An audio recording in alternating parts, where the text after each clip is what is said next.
Father McMahon, thank you for sitting down with me Coach. this afternoon. It's a pleasure again to be back. We just wanted to talk to you, maybe demystify for some of the parents the end-of-year traditions. We have some great holiday traditions here on campus. Maybe you could start by telling us about the Liturgical New Year. Well, let me just start. I got to say, you and Father Chevry are doing a great job. Great job on the announcing. You know, these halftime performances that you're putting in. I really like that rejection shot, that continuously played rejection of Cheveria. I don't know if it was mentioned that he's actually beaten you every time. I don't know, but that's...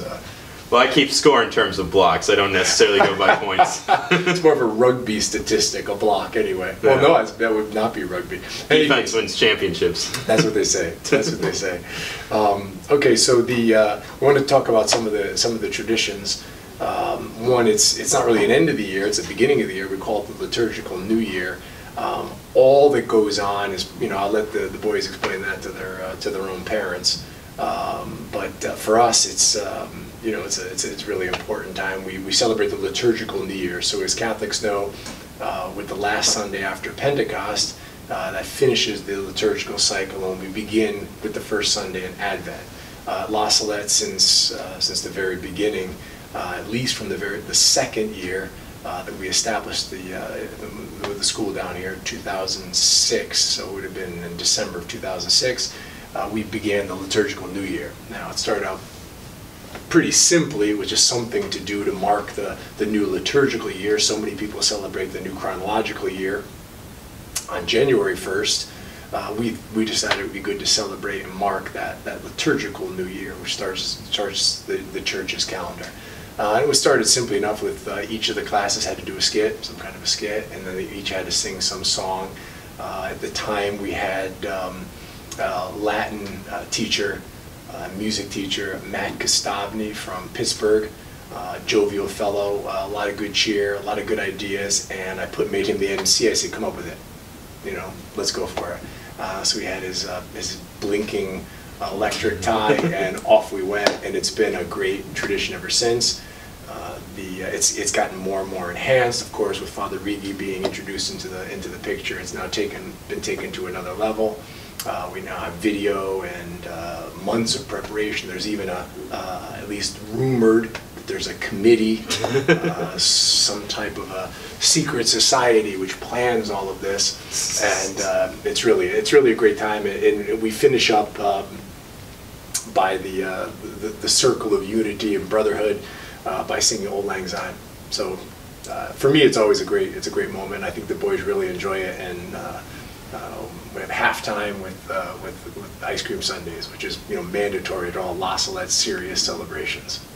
And this year was your last Liturgical New Year here at La Salette. Was there anything special, different about this one? Well, it was nice. Father Rigi had contacted a number of the alumni and asked them to send in a videoed recording of their memories from their liturgical New Year's when they celebrated. So all the way back from the beginning, Michael Mackey, all the way up to last year, Jake McDonough with a few interspurs, Charles Deister, Father Deister, and Father Kopek. They all greeted and then talked about their memories. So that was a real nice addition. And then let's move forward to Christmas, this weekend being the big Christmas celebrations here on campus. The Kris Kringle celebration. This is probably the peak of all La Salette extracurricular activities. The Christmas celebrations, and it's varied over the years. How we've well, more or less, when we've done it is always the night before they leave, the night before Christmas, so to speak, the night before they depart. The boys depart for the Christmas break. And in the past, we've had basketball games, tried to have home basketball games, but this event became its own thing, so we couldn't have anything else to displace it, or to rival it on the given night when we do celebrate it. So each of the classes has their own Christmas party. They organize their own giving of gifts amongst themselves, their own areas, usually in the bunk rooms. It's the only time of the year the boys are permitted to eat in the bunk room. That in itself is a highlight.